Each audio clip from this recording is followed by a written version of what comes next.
Welcome to Chillin' 101. We hope this video helps. You have your dataset ready. Start by selecting the numeric column where you want the mode.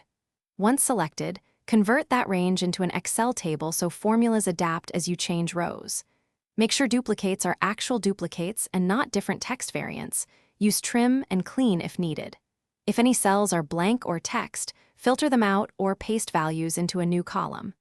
Now that the range is tidy and a table, you're ready to apply Excel's mode functions. Now apply the right function, type equals mode. SNGL table column to return the single most frequent numeric value. If you expect multiple equally frequent values, use equals mode. Mult table column and press Ctrl plus Shift plus Enter in older Excel. In modern Excel, it spills automatically.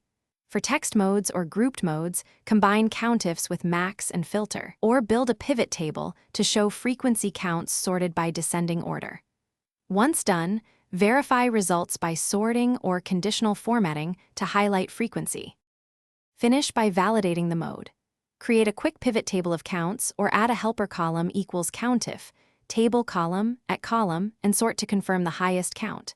If you see #n/a, check for text in numeric functions or entirely blank ranges. Convert text numbers with value or paste special values.